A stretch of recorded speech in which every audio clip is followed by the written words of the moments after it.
Work we must, but the lunch is free. Continued from disc number 3. The gifts of God have come to you not because of your righteousness, because you are not righteous, and have in no wise deserved what you have received, nor are you worthy of it.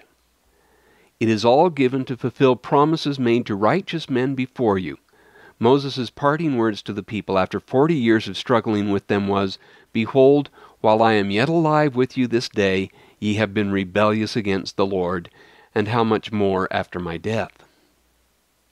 As the law is laid down to Israel by Moses, each precept is accompanied by a reminder of their endless obligation to Jehovah, who took them in his charge when they were the lowest of the lowly, and brought them with signs and wonders to a land where they have everything. With this in mind, God expects them to be as loving, merciful, and open-handed in dealing with down-and-outers as he has always been with them. With this goes a promise, that no matter how much they give to others, he will always make it up to them many times over, for the Lord shall greatly bless thee. Let us remember that Israel had been living for 40 years on a free lunch, manna from heaven. They did not have to work for it. Indeed, they were effectively prevented from taking any advantage of such a bonanza.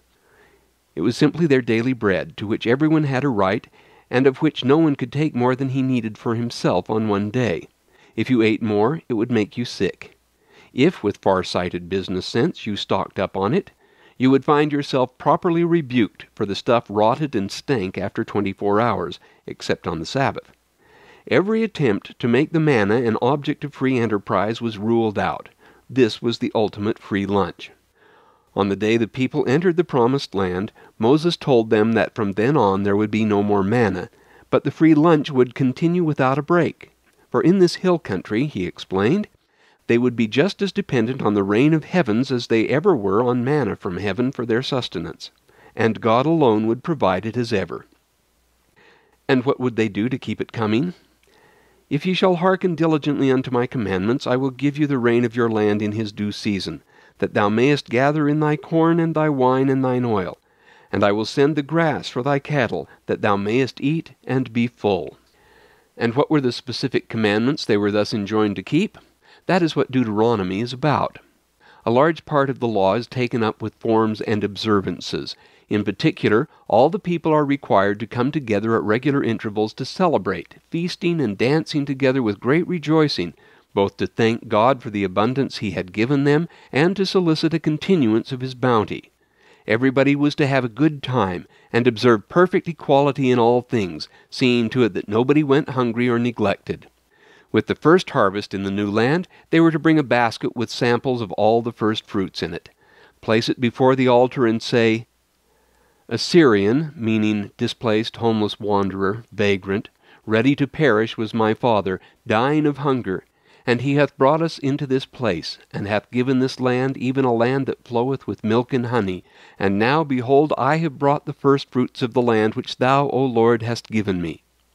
The starving Syrian in question was Abraham the Hebrew, which also means a displaced vagrant, saying this, "Thou shalt set it before the Lord thy God, and worship before the Lord thy God. And thou shalt rejoice in every good thing which the Lord Jehovah thy God hath given unto thee, and unto thine house, thou and the Levite and the stranger that is among you, to show the Lord I have not transgressed thy commandments, neither have I forgotten them."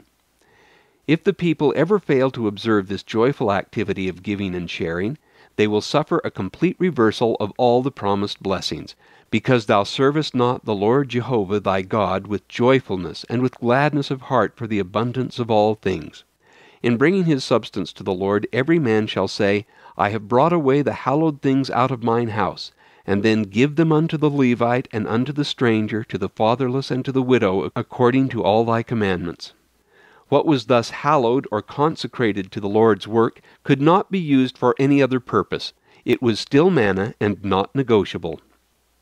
In passing through any field or vineyard in Israel, anyone was free to take what he needed if he was hungry, as the Lord and the apostles did. If the owner denied him that, he was breaking the law. If the person took more than he needed for lunch, then he was breaking the law. It was still manna. When gathering harvest, said the law, never go back to make sure that you have taken all the olives, grapes, or grain of your farm to the barn or to the press. That may be sound business practice, but the Lord forbids it. Some of it must always be left for those who might need it. From the wine and olive presses we get the word extortion, meaning to squeeze out the last drop, another way to make a margin of profit, putting the squeeze on, wringing out the last drop. The latter-day saints, like the ancient Israelites, are to accept God's gifts gratefully and not by extortion. The primitives and the ancients everywhere celebrated the free gifts of heaven with seasonal rites closely resembling those of the Israelites. The ritual showering of food from heaven was an important part of the ceremonies, dramatized by the actual throwing down of food and tokens from a high platform, mobile or stationary, into the crowd of worshippers. To these rites, which we have treated at some length elsewhere, Israel added a strong sense of moral obligation. Under the Mosaic Law, everyone was constantly being tested for his generosity quotient. For as Brigham Young often reminded the saints, God has placed whatever we have in our hands only to see what we will do with it, whether we will waste, hoard, or bestow it freely. Though generosity cannot be legislated, no one in Israel could get out of taking the proper test to show how far he was willing to go, granted complete free agency in carrying out God's express wishes regarding the distribution of his bounties. A tribute of a free will offering of thine hand was required of everyone. The offering could not be evaded, but the amount was left entirely up to the giver, a free will offering, according as the Lord had blessed thee, or, as the Septuagint puts it, to the limits of your ability. The amount is left up to you, because it is you who are being tested. Thus, at the end of 6 years, a servant must be allowed to leave the master absolutely free of all obligation, and thou shalt not let him go away empty. No, nor with 2 weeks' severance pay either. Thou shalt furnish him liberally out of thy flock, and out of the floor, and out of thy winepress. Of that wherewith the Lord thy God hath blessed thee, thou shalt give unto him. And then comes the most important part of the test. Thou shalt surely give him, and thine heart shall not be grieved when thou givest unto him. It is how you really feel about it that counts. If you hear of a poor man in the neighborhood, thou shalt not harden thy heart, nor shut thine hand from thy poor brother. It is not sound business sense, obedience to orders, compliance with custom, or recognition of duty that are being tested, but the feelings of the heart, the capacity for compassion. No one is ever to charge interest for a loan, and every 7 years all debts shall be automatically cancelled. Only by such a sweeping and uncompromising order as the Lord's release can men break the insidious network of indebtedness by which Satan holds all mankind in his power. But one may not refuse a loan because the Lord's release is near, in which case whatever you lent will not have to be paid back. Beware that there be not a thought in thine wicked heart, saying, The 7th year, the year of release, is at hand, and thine eye be evil against thy brother, the calm, appraising stare, and thou givest him not, and he cry unto the Lord against thee, and it be a sin unto you. This is an example of that meanness of spirit that offends God more than anything else. We have no laws ordering men to be charitable and open-handed, or penalizing that meanness of spirit that so often means an enhanced profit, for the obvious reason that no one can know what is in the heart of another. But God knows, and meanness of spirit is the one thing he will not tolerate. If one loved God with all his heart and soul, and his neighbor as himself, few, if any, laws would be necessary. For such love, said the Lord, comprises all the law and the prophets. Laws against base and contemptible actions are unnecessary for people to whom such actions are themselves unthinkable. Thus to bring a flawed offering to the temple may be a shrewd and thrifty move, but it is an abomination unto the Lord, because it is also a mean and petty thing, as are also double bookkeeping and different sets of weights in business. For the strong to take advantage of the weak is the standard pattern of meanness. Israel is not to pull its weight against weaker nations, nor meddle in their affairs, even in her own interest. The greatest of curses was reserved for King Amalek, because he attacked the feeble ones who lagged behind when the Israelites were passing through his land. Israel must never forget any favor shown them by another nation, even reluctantly. Ingratitude is meanness.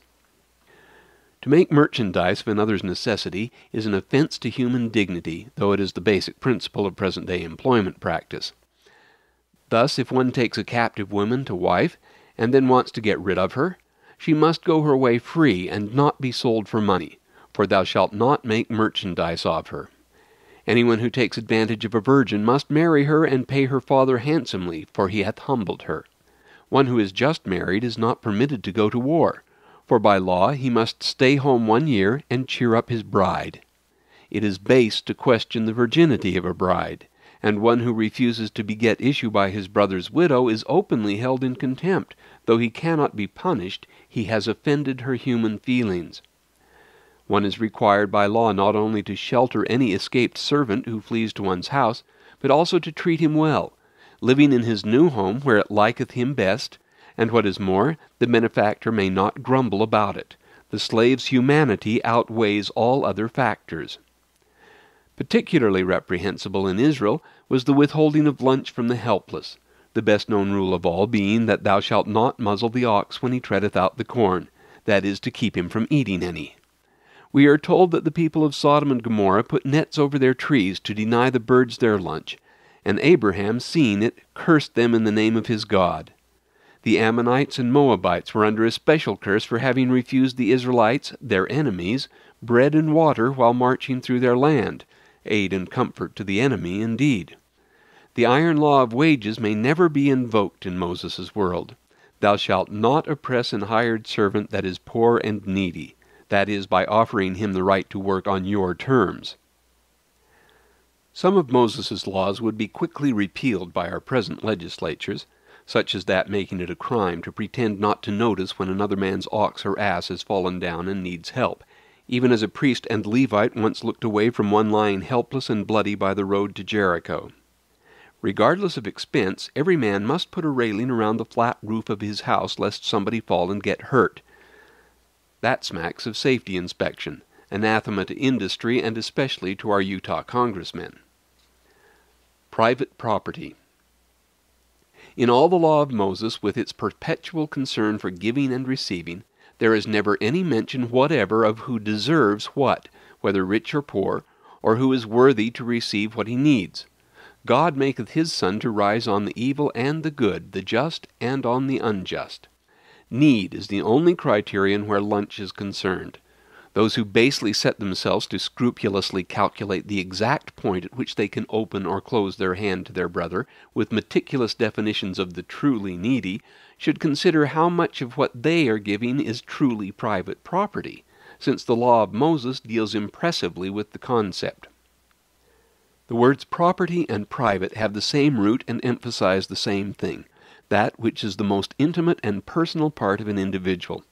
The Oxford English Dictionary specifies privatus, peculiar to oneself, that belongs to or is the property of a particular individual, belonging to oneself, one's own, and proprius, own, proper, property, the holding of something as one's own. Both definitions fall back on Old English eigen, expressing tenderness or affection in superlative, very own.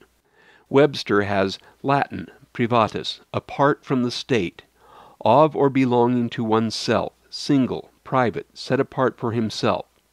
What is privatum or proprium is therefore peculiar to one person alone, not a corporation.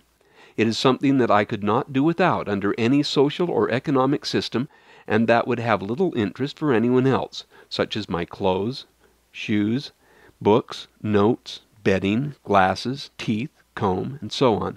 Because they are personal and indispensable to me and of no value to anyone else, they must be inalienable to me, for there is a great danger if they fall into the hands of another. The bully on the block who grabs another boy's glasses can get him to do almost anything to get them back, because he must have them, and the bully knows it.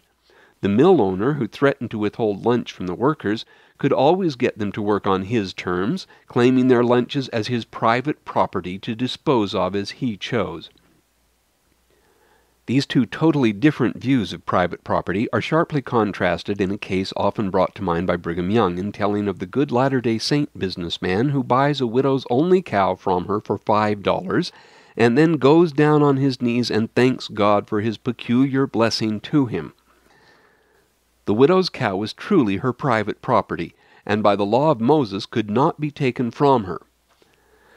But old Bessie was something wholly different to the man who saw in her only an addition to his profits.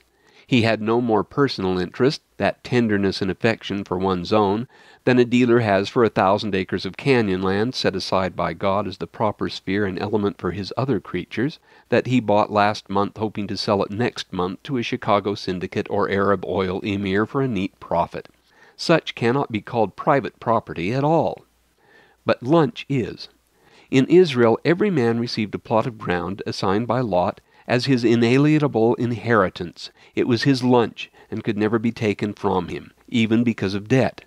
It was only as much land as he could quicken by his personal labor and loving attention, and no more. The same rule was observed in the settling of the Salt Lake Valley, where no man was allowed to buy and sell land or to take more than he could cultivate. The small farm bestowed from tribal lands was also lunch and independence to the early Romans.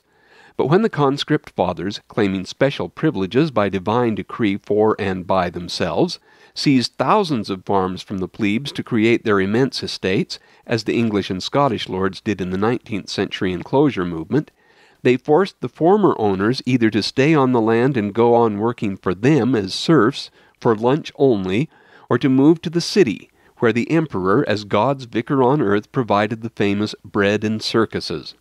The landlords, the industrialists of the time, did not contribute to the public lunch, which was a ritual and sacred affair, the food and lunch tickets being actually showered from the skies by the emperor, acting as the kind and generous father of all. This should be noted here, because bread and circuses are routinely deplored as the cause of Rome's decline.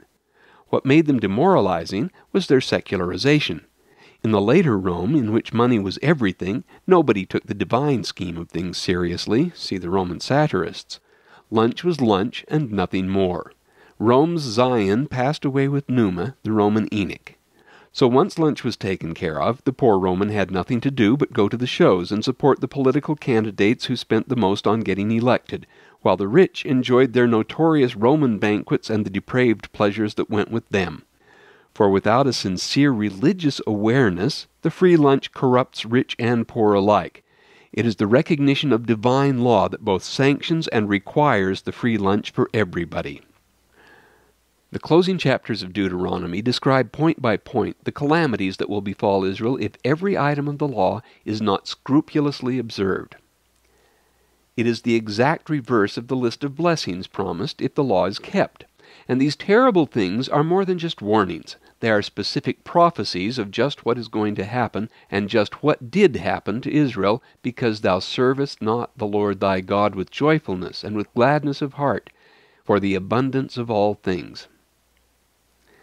The identical situation obtains in the Book of Mormon, to which we now turn. King Benjamin and the free lunch. In the time of Lehi, to judge by the Lachish letters and other evidence, the ruling party in Jerusalem was sponsoring an enthusiastic revival of the law of Moses in its purity. The trend is signified by the large proportion of personal names ending in Yahu or Ayah, referring to Yahweh, Jehovah the Lord, who gave the law. 500 years later, there was another such revival among the Nephites, led by a pious and learned king, Benjamin, who was determined to preserve the same law in its purity.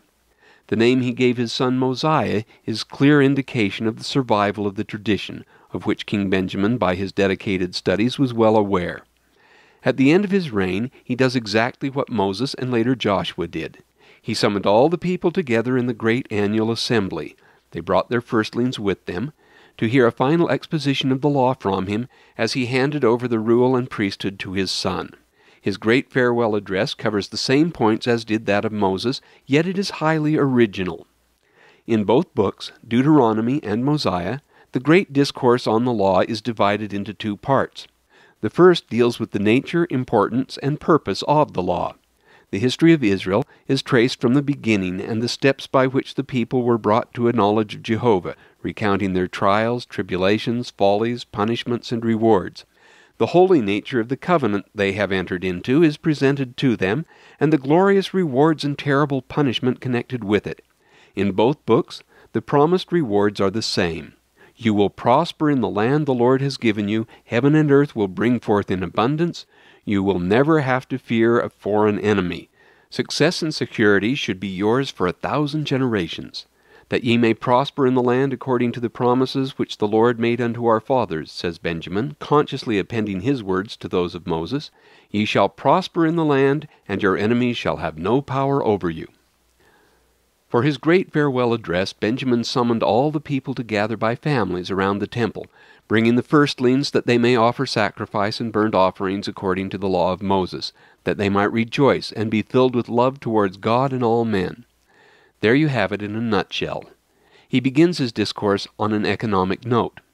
I have not sought gold nor silver, nor any manner of riches of you. I myself have labored with mine own hands. I can answer a clear conscience before God this day. Learn that when ye are in the service of your fellow beings, ye are only in the service of your God. I, whom ye call your king, am no better than ye yourselves are. He is setting the keynote, which is absolute equality. And that follows naturally from the proposition that we owe everything to God, to whom we are perpetually and inescapably in debt beyond our means of repayment. In the first place ye are indebted unto him, and will be forever and ever. Let no one boast that he has earned or produced a thing. Therefore, of what can ye boast? Can ye say aught of yourselves? I answer you, nay. Right down to the dust of the earth it all belongeth to him who created you. It is his property, not yours. What is more, no one can even pay his own way in the world, let alone claim a surplus. If ye should serve him who is preserving you from day to day, and even supporting you from one moment to another, I say if you should serve him with all your whole souls, yet ye would be unprofitable servants. In other words, consuming more than you produce, unable even to support yourselves. And what do we do then to qualify for his blessings? Behold, all that he requires of you is to keep his commandments, and he has promised you that if you would keep his commandments ye should prosper in the land. It never fails, says Benjamin. If ye do keep his commandments, he doth bless and prosper you, and in return ye are eternally indebted to your heavenly Father to render to him all that you have and are, which is simply the law of consecration. In his preliminary address, Benjamin, like Moses, impresses upon the people at length the great importance of the instructions he is about to give them, their binding obligation to keep them, and the great rewards that will follow. He purposely gets them into a high state of anticipation by telling them, confidentially, that what he is about to give them was made known to him personally by an angel from God, so that this is indeed a divine restoration of the law that is being celebrated. Furthermore, he assures them that it is all good news, that thou mayest rejoice, said the angel, and that thy people may also be filled with joy, for all this looks forward to the coming of the Lord. Eager as they are, the people must again be cautioned before the law itself is set before them. For the law of Moses is adapted to their weaker natures. These people, like those taught by Moses, remain a stiff-necked people, and after all God did for them, yet they hardened their hearts. For the natural man is an enemy to God, and will be forever and ever, unless he becometh as a child, submissive, meek, humble, patient, full of love, willing to submit to all things. At this point, Benjamin again follows Moses' example by declaring that the words which the Lord thy God hath commanded thee shall stand as a bright testimony against this people. Thus ended the first address of King Benjamin, by which the people were quite overcome, crying out for forgiveness, and receiving a manifestation of the Spirit that filled them with joy. Benjamin now recognized that they were ready to hear and understand the remainder of his words, because at last they were awakened to a sense of their nothingness and their worthless and fallen state, aware that they could only put their trust in the Lord, keeping his commandments. Believe in God, believe that ye must repent, always retain in remembrance the greatness of God and your own nothingness and his goodness and long-suffering. If ye do this, ye will always rejoice and be filled with the love of God. That being so, ye will not have a mind to injure one another, but to live peaceably, and to render to every man according to that which is his due. And who decides what is due him? Not you. The Lord will tell you that. And ye will not suffer your children that they go hungry or naked or transgress the laws of God. Lunch will be provided, and ye will teach them to love one another and to serve one another, with no fighting or quarreling among themselves. This was not to be a competitive society. And beyond your family, ye yourselves will succor those that stand in need of your succor. Ye will administer of your substance unto him. A beggar is one who asks, for some reason or other not having what he needs. Ye will not suffer that the beggar putteth up his petition to you in vain, and turn him out to perish. He begs because he is hungry, and we must all eat to stay alive. To turn any beggar down, for all you know, is to sentence him to death. It has happened.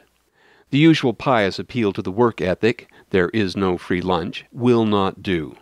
Perhaps thou shalt say, the man has brought upon himself his misery. Therefore I will not give unto him of my food, nor impart unto him of my substance, that he may not suffer, for his punishments are just. I worked for mine. Indolent and unworthy the beggar may be, but that is not your concern. It is better, said Joseph Smith, to feed 10 impostors than to run the risk of turning away one honest petition. Anyone who explains why he denies help to another who needs it, says Benjamin, hath great cause to repent, and hath no interest in the kingdom of God, which kingdom is built up on the law of consecration. For behold, are we not all beggars? That is no mere rhetoric, it is literally true. We are all praying for what we have not earned. No one is independent. Do we not all depend upon the same being, even God, for food and for raiment, and for gold and for silver, and for all the riches which we have? You are dependent for your lives, and for all that ye have and are. And that is just what you must consecrate to the building up of the kingdom.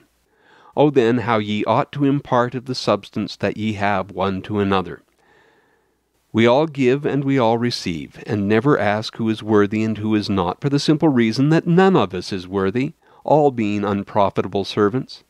And if ye judge the man who asks for your substance that he perish not, and find him unworthy, how much more just will be your condemnation for withholding your substance, which doth not belong to you, but to God, who wants you to hand it on, and is testing you to see just how willing you are to hand it back to him when he asks for it, not at some comfortably unspecified date, but right now. Benjamin says he is speaking here to the rich, but the poor may not hold back either, for everyone should have enough, but not wish for more. Hence the poor who want to be rich, who covet that which they have not received, are also guilty. In giving, the poor may keep what is sufficient for their needs, and food, clothing, and shelter covers it, for the rule is summed up simply that every man should impart of his substance to the poor, every man according to that which he hath, which is also the wording of Deuteronomy. For all have a right to food, clothing, shelter, and medical care, both spiritually and temporally, according to their wants. Benjamin ends with the wise remark that no list of prohibitions would be sufficient to keep the people from sin. Finally, I cannot tell you all the things whereby ye may commit sin, for there are divers ways and means, even so many that I cannot number them. Instead of telling them what they should not do, he has told them what they absolutely must do, the minimum if they would expect God's blessings. If one has more than he really needs, and without what he truly needs he would in fact be one of the truly needy, withholds it from those who do not have enough, he is stealing, holding on to that which doth not belong to you but to God, who wants to see it distributed equally. And that ends King Benjamin's discourse, devoted not to pious and high-sounding generalities, but to the rule that whoever has more than he can eat must share to the limit of his resources with those who do not have enough. 2 things are stressed in the address, need and the feeling of dependence. As to need, not a word is said from the first to last about hard work, thrift, enterprise, farsightedness, and so on, the usual preludes to the No Free Lunch lecture. And woe to the man who questions another's qualifications for lunch, for the same hath great cause to repent. The second issue is independence. Charged with a special emotional impact for Americans, the word has become a fetish for the Latter-day Saints and led them into endless speculations and plans. They that will be rich fall into temptation and a snare, says Paul, all of which the Lord has strictly forbidden. In the Scriptures, the word independent occurs only once, describing the church with no reference to any individual.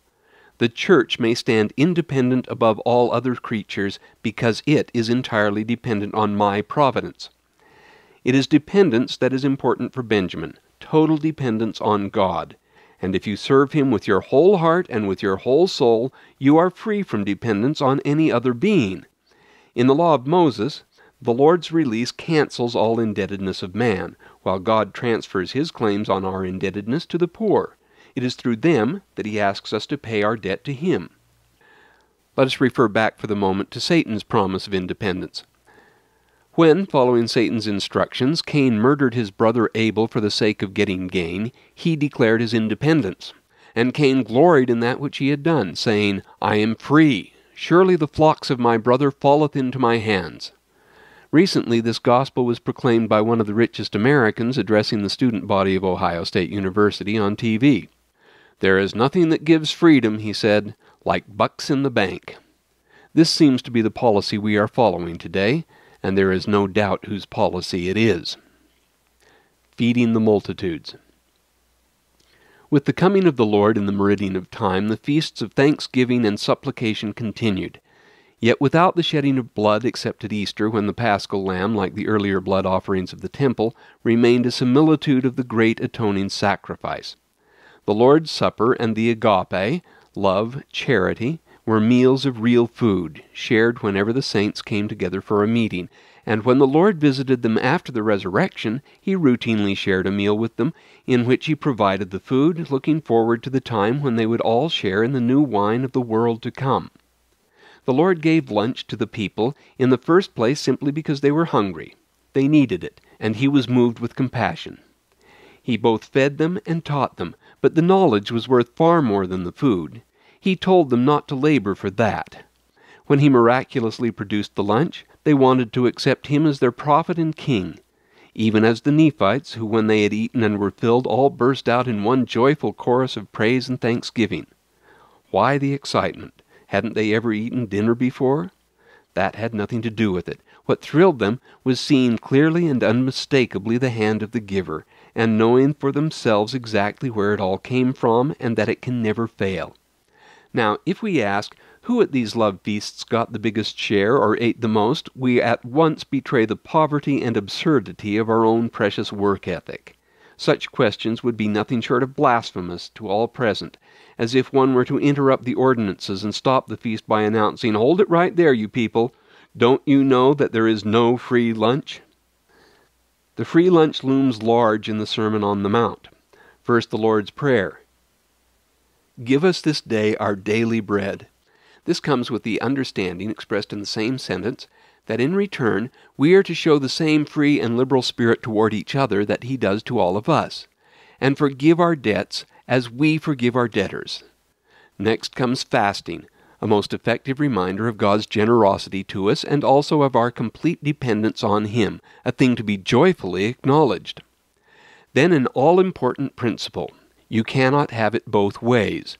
You cannot work for both employers. You cannot lay up treasures both on earth and in heaven.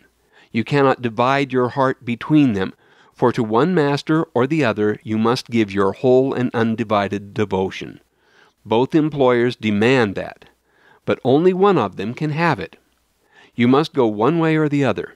There can be no compromise. No man can serve two masters. Love and hate cannot be divided up between them. Ye cannot serve God and mammon.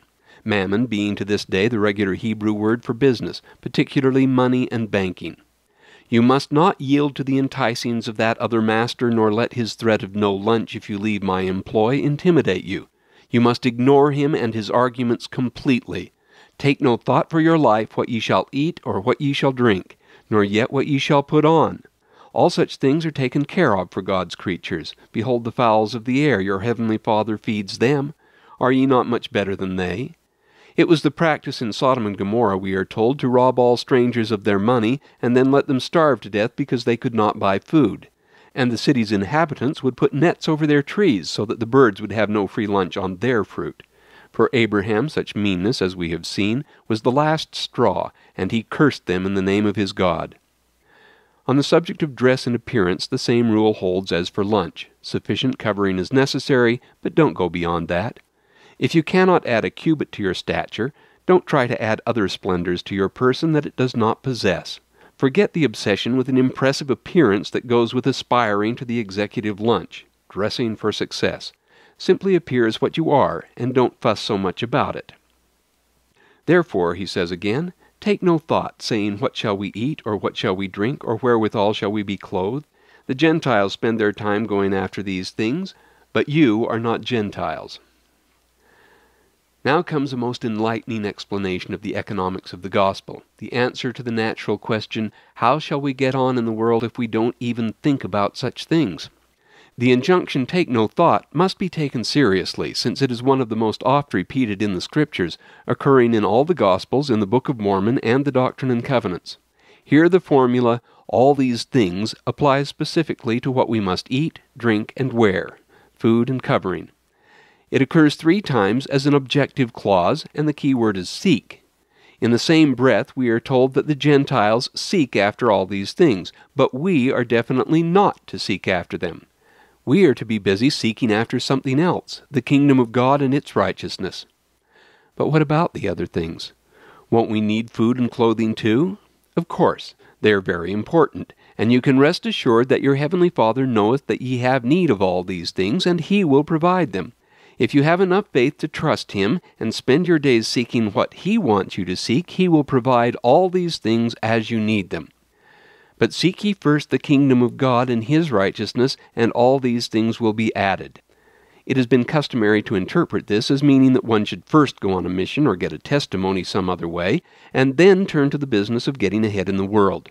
But the word for first, proton, means first in every sense, first and foremost, before all else, in preference to all else, and so on. It usually refers to time, but not in this passage. We are not told to seek first the kingdom and then seek all these things. Nothing whatever is said about seeking them except the explicit command not to seek them. There is no idea of a time sequence here. Does one ever stop seeking the kingdom of God and His righteousness in this life? Or was there ever a time before, during, or after a mission when one did not need food and clothing?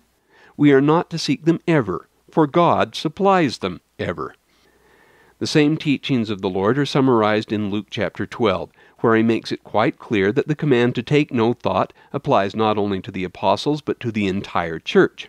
He illustrates the principle of taking no thought for the morrow by the story of a man big in agribusiness, though it is only fair to note that it was a particularly fertile piece of ground and not the owner that brought forth plentifully, and that the man himself did not, of course, do any work in the field. When with foresight and planning he had completed his arrangements for a splendid retirement, he congratulated himself, saying, "My soul, take thine ease, eat, drink, and be merry." The deluxe lunch assured complete independence forever, with no humiliating necessity of praying for his daily bread.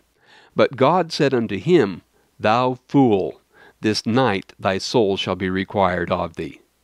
Shouldn't he have worked for lunch at all then? Answer: he should neither have made it the goal of his labors, nor got it by manipulating others. God is not pleased with those who rebuff His offer of free lunch with pious sermons about the work ethic. A certain king made a marriage for his son, and sent forth his servants to call them that were bidden to the wedding, and they would not come. Again he sent forth, saying, I have prepared my dinner, and all things are ready. But they made light of it, and went their ways, one to his farm, another to his merchandise. Back to the office and the farm, as they virtuously called attention to solid work to be done, and made light of mere partying. Yet it was a gross insult to their generous host. Deny not the gifts of God is the final plea of the Book of Mormon. Who would despise such gifts? We do, by not asking for them. Yea, I know that God will give liberally to him that asketh, and they receive not because they ask not.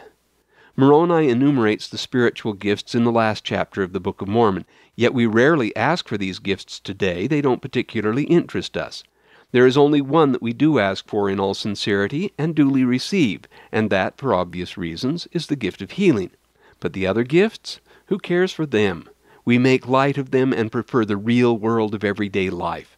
We do not even ask for the temporal gifts because we don't want them either, as gifts. Ye are cursed because of your riches, says Samuel to the people of Zarahemla, and also are your riches cursed. Why? For 2 reasons. 1, because you have set your hearts upon them, and 2, you have not hearkened unto the words of him who gave them unto you.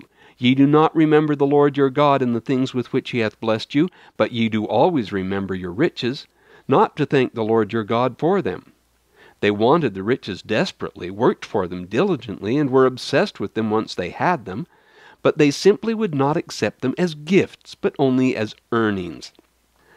Today we have gone so far as to drop the idea of unearned increment and insist on labeling all income, even that of which the recipient is totally unaware, as earnings. Nobody is going to make us accept welfare. Enough is enough. Having food and raiment, says Paul to Timothy, let us be therewith content. We must have sufficient for our needs in life's journey, but to go after more is forbidden, though you have your God-given free agency to do so. Our real wants are very limited, says Brigham. When you have what you wish to eat and sufficient clothing to make you comfortable, you have all that you need. I have all that I need. How many people need to eat 2 lunches a day? We all eat too much, wear too much, and work too much. Brigham says if we all work less, wear less, eat less, we shall be a great deal wiser, healthier, and wealthier people than by taking the course we now do. It should not take too much hard work to assure anyone of the makings of a lunch. But what is one to do after that? That is the question. Aristotle's famous dictum in the Nicomachean Ethics 1, that our proper function on earth is not just to live, but to live well, to live as we can and should, reminds us that there should be no serious economic problems at the human level. After all, mice, cockroaches, elephants, butterflies, and dolphins have all solved the economic problem. Their mere existence on earth after thousands of years of vicissitudes is adequate proof that they have found the secret of survival. Can we do no better than to dedicate all our time and energy to solving just that one problem, as if our whole object in life were simply lunch? What is a man, asks Shakespeare, if his chief good and market of his time be but to sleep and feed? A beast, no more. Sure, he that made us with such large discourse, looking before and after, gave us not that capability and God-like reason to fuss in us unused. And what is it to be used for? Those very popular how-to-get-rich books, which are the guides to the perplexed of the present generation, say we should keep our minds fixed at all times on just one objective. The person who lets his thoughts wander away from anything but business, even for a moment, does not deserve the wealth he seeks. Such is the high ethic of the youth today. And such an ethic places us not on the level of the beast, but below it. For today many a TV documentary will show you the beasts of the field not spending their days perpetually seeking out and consuming each other for lunch, as we have been taught, but in pleasant relaxation, play, family fun, bathing, exploring, for many of them have lively curiosity, grooming, sparring, and much happy napping, and so on. Even the most efficient killers hunt only a very few days when they are really hungry, kill only weaker members of the herd, thus strengthening the stock, and never take more than they need, usually sharing it with others. We see leopards, lions, and tigers between meals calmly loping through herds of exotic ungulates, who hardly bother to look up from their grazing at the passing visitors. It is only the human predator who keeps a 24-hour lookout for victims in the manner prescribed in the flourishing contemporary success literature. No free lunch easily directs our concern to nothing but lunch. The adversary keeps us to that principle, making lunch our full-time concern either by paying workers so little that they must toil day and night just to afford lunch, his favorite trick, or by expanding the lunch need to include all the luxury and splendor that goes with the super-executive Marriott lunch, about which Paul's letter to Timothy is most instructive. Let us return to it, considering the passage as taken from the original Greek. Having adequate nourishment and decent covering, we shall with these suffice ourselves. But those who want to be rich fall into temptation, a test, and a snare, a trap, noose, decoy, and into hankering for many things, a passionate desire to possess, which are silly, mindless, senseless, and harmful, and which drag, or plunge, human beings down to ruin, deadly danger, and utter destruction. For the root of all evil doings is the desire for money, philargouria, cash-loving, being driven by which people have gone astray, got lost from the faith, and become hopelessly involved, spitted, entangled, in agonizing situations, rapids, pangs. But thou, O man of God, keep away from these things. The Lord teaches the same lesson when he tells how members of the church fall away because of the cares of this world and the deceitfulness of riches, and the lusts of other things entering in, which choke the word, and it becometh unfruitful. The parables of the Lord are particularly rich in matters relevant to the free lunch, and in them Jesus appeals before all things against meanness of spirit. What could be more abominable than to offend one of these little ones, taking advantage of the helpless? What shall we say of one who uses the gifts that God has given him to take from others, no matter how legally, the gifts God intends to give them? The kingdom of heaven is like a certain king. One was brought to him which owed him 10,000 talents. The servant fell down, saying, Lord, have patience with me, and I will pay thee all. Then the Lord of that servant was moved with compassion, and forgave him the debt.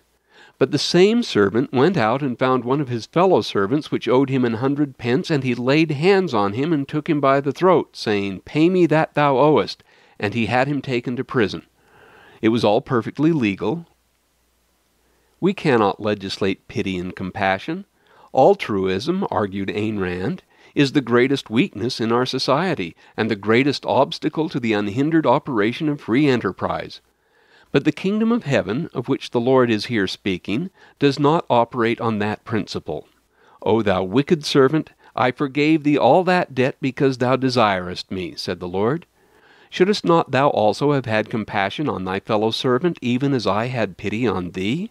Then the king delivered him to the tormentors, till he should pay all that was due him. So likewise shall my heavenly Father do also unto you, if ye from your hearts forgive not every one his brother their trespasses. And you are to be equal. For the last days everyone has been invited to work for the kingdom with singleness of purpose and to enjoy the free lunch of the saints. The first words of the Lord to the youthful Joseph after he had introduced himself in the grove were, Behold, the world lieth in sin at this time, and none doeth good, no, not one. And mine anger is kindling against the inhabitants of the earth to visit them according to this ungodliness. That being the present situation, we may well ask just what it is that renders the present world so depraved. The answer is loud and clear. Behold, the beasts of the field, and the fowls of the air, and that which cometh of the earth, is ordained for the use of man for food and for raiment, and that he might have in abundance. Malthus was wrong. There is no need for grabbing, for the earth is full, and there is enough and to spare. And what is wrong just now? But it is not given that one man should possess that which is above another. Wherefore the world lieth in sin. So that is where the offense lies. Some are taking more than they should, and using the power it gives them over others to make them do their bidding. But how much is too much? And woe be unto man that sheddeth blood, or that wasteth flesh, and hath no need. The one criterion for taking is need, specifically for food and raiment, not for sport or display. We begin, as in the other scriptures, with the basic principle that everything we have is a free gift from God. The earth is my very handiwork, and all things therein are mine. And behold, this is the way that I, the Lord, have decreed to provide for my saints. That does not mince matters, but gets right down to business. He wants us all equal, that the poor shall be exalted in that the rich are made low. And he wants to make us co-workers in the project, which is all for our benefit. It is expedient that I, the Lord, should make every man accountable as a steward over earthly blessings which I have made and prepared for my creatures. He wants all his creatures to enjoy his bounty, with never a mention of who is worthy or deserving, as ever the only principle of distribution is that of need. You are to be equal, or in other words, you are to have equal claims on the properties for your stewardships, every man according to his wants and his needs, inasmuch as his wants are just. That limitation on wants is important, since one often wants what one should not have. A want is justified only when it is a true need, and as we have seen, our real needs are few: food and raiment, mansions and yachts not included. In introducing this particular revelation, the Lord repeats for the third time what he has said in the grove. The anger of God kindleth against the inhabitants of the earth, and none doeth good, for all have gone out of the way. And always the same reason is given for that anger, that men withhold God's gifts from each other in a power game, and that this is the prevailing evil of the age. How do we distribute it then? I have given unto the children of men to be agents unto themselves. You are perfectly free to make all the money you can. just as you are perfectly free to break any one of the 10 Commandments, as millions do every day, though God has forbidden it, and He has forbidden seeking for riches. But your behavior, once you have entered a covenant with God, will be judged by the standards He sets.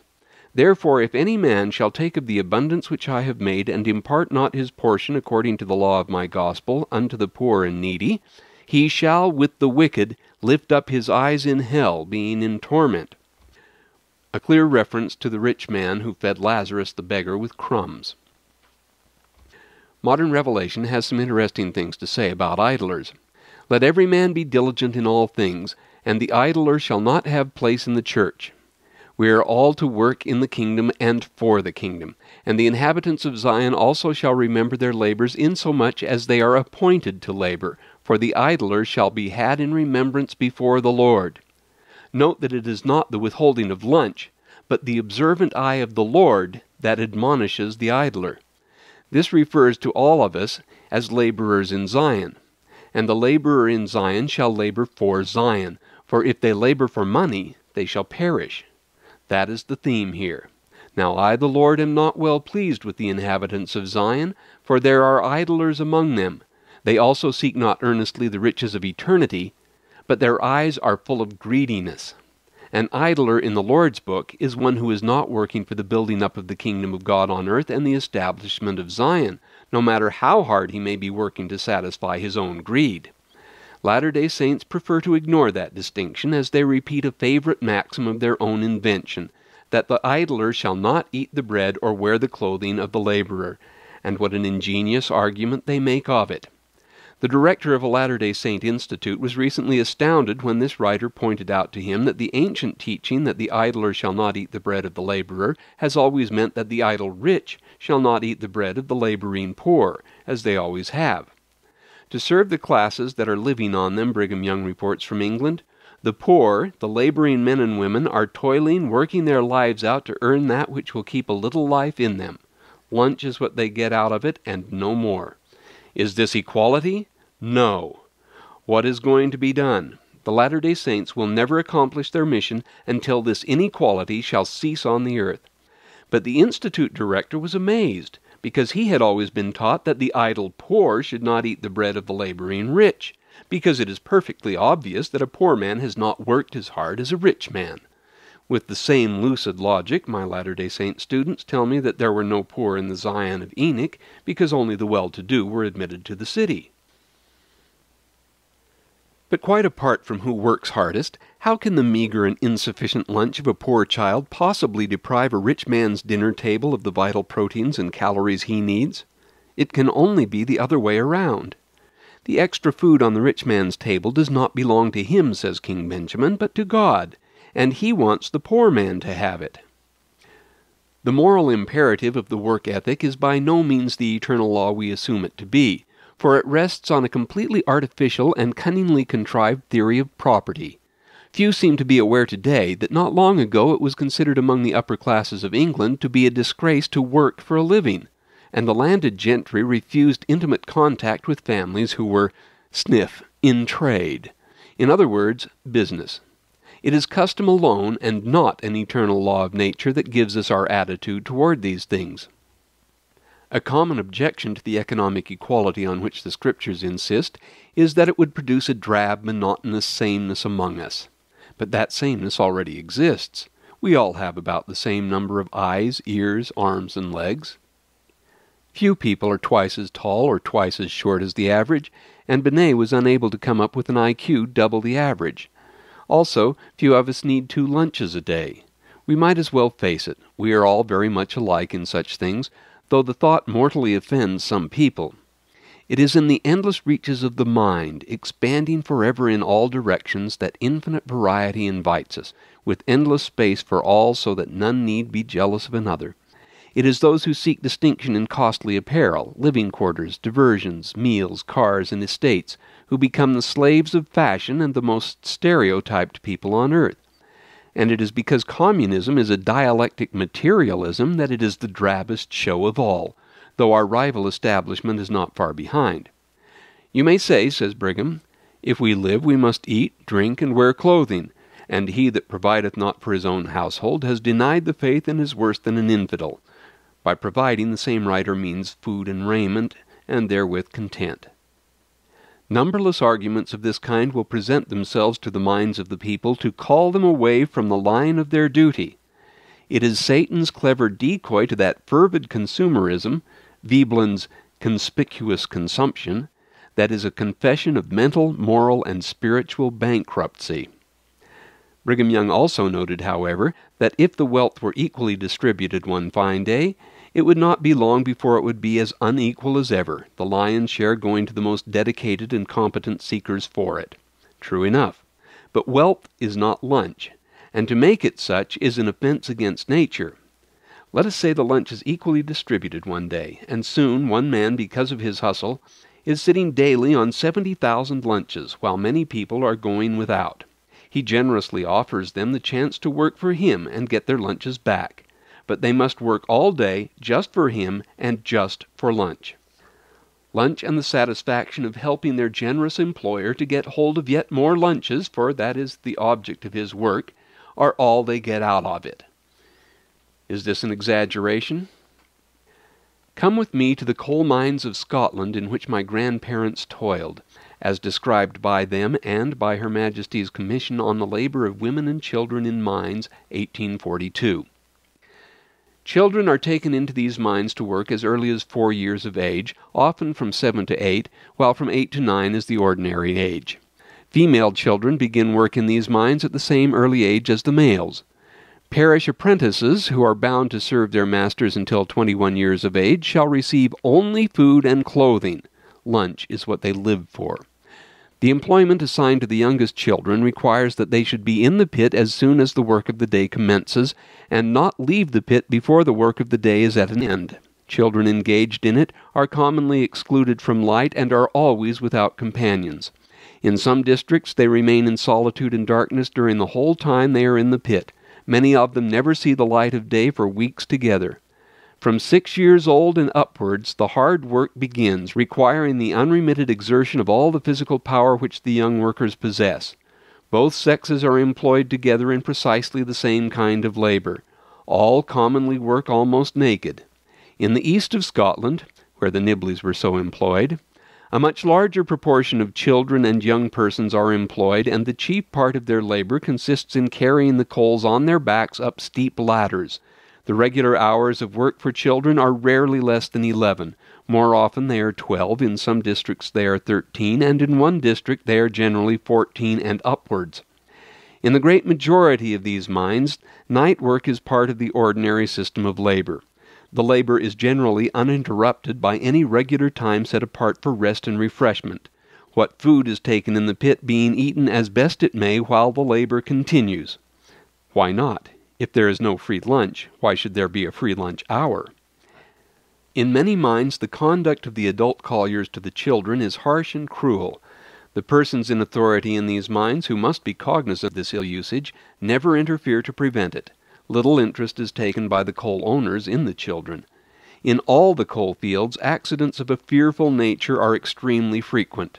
No money appears to be expended with a view to secure the safety, much less the comfort, of the workpeople. Very generally, in the east of Scotland, the food is poor in quality and insufficient in quantity.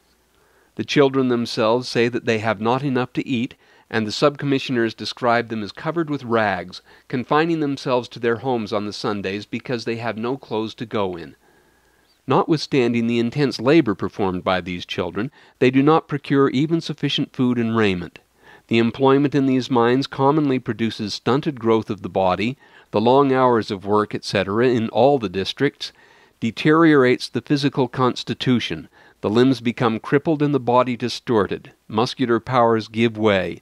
This class of the population is commonly extinct soon after 50. One thinks of the infamous Roman mines, the ultimate in human horror stories, yet the workers there were all condemned criminals and enemies captured as slaves.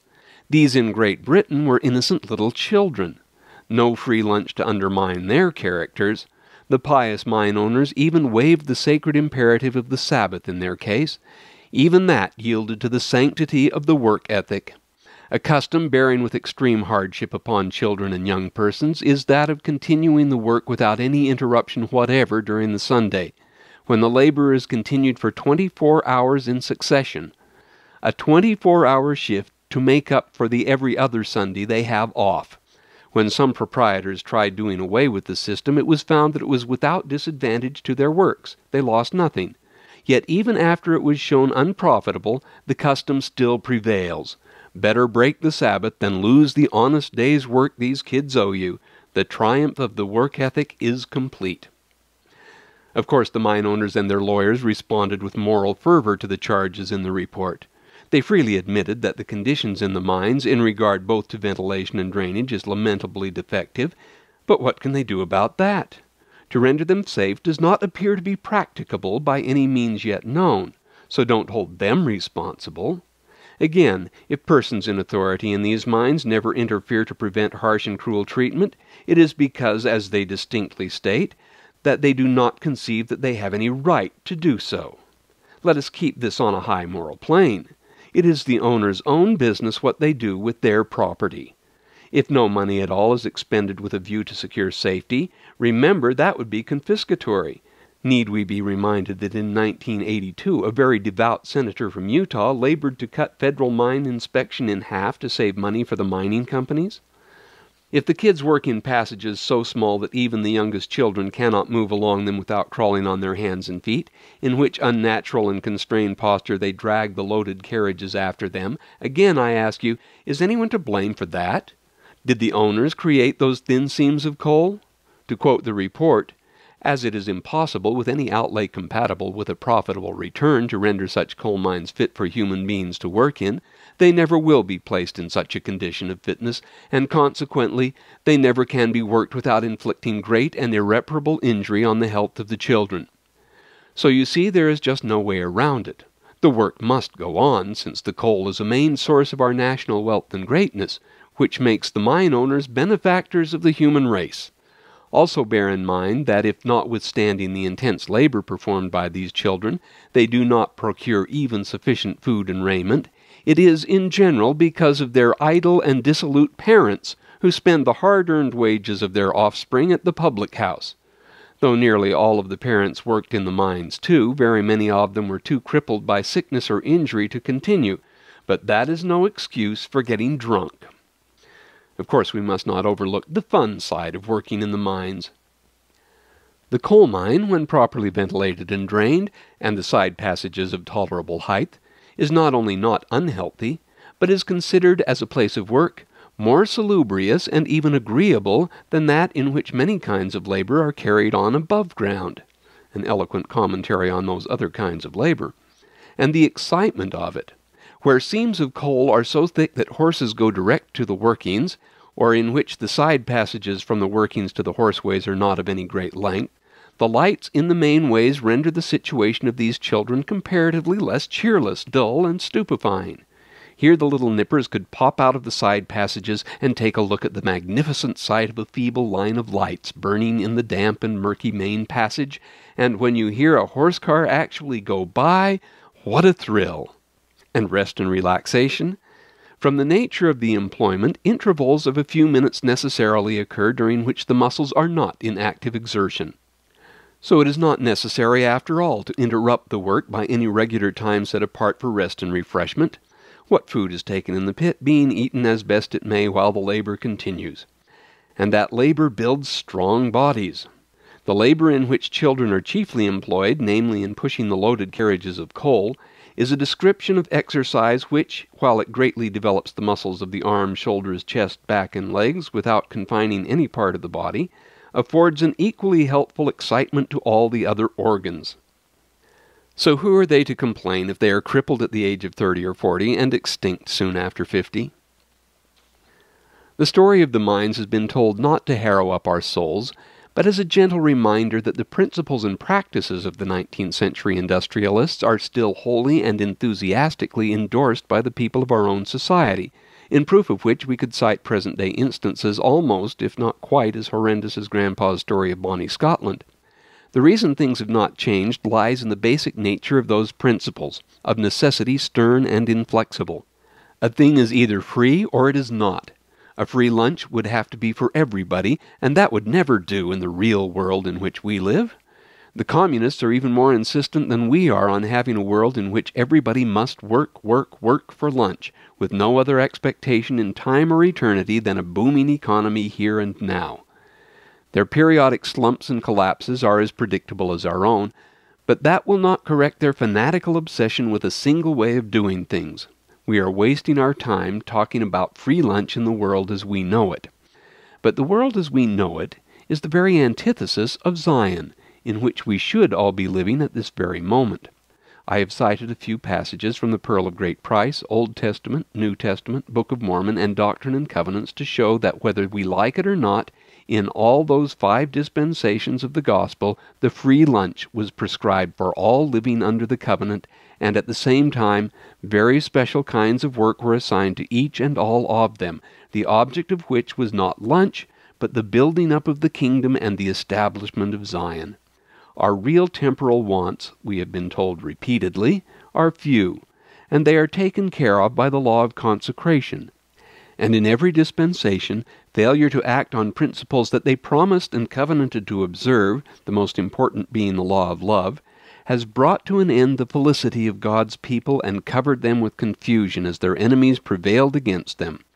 No one is more completely of the world than one who lives by the world's economy, whatever his display of open piety. Thus Moses sums it up. See, I have set before thee this day life and good and death and evil, blessing and cursing. We have already seen what is required of us to merit the blessing, and to these things Moses adds a useful list of the worst crimes that Israel is likely to commit, the most certain to incur the cursing. There are 11 sins in the list. All of them are of a secret and underhanded nature, and at least 8 of them consist in taking advantage of weaker parties.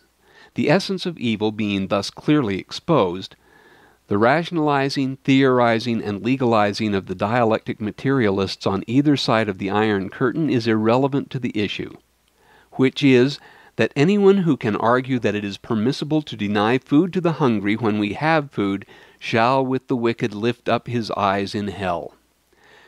This started out to be an exhilarating study of the pleasure and advantages of the free lunch. But as it progressed, it became more and more depressing, as the relevant scriptures accumulated, and the gulf steadily widened between the Zion of God and those Babylonian institutions in our midst that brazenly bear the fair name of Zion as a gimmick to promote local business.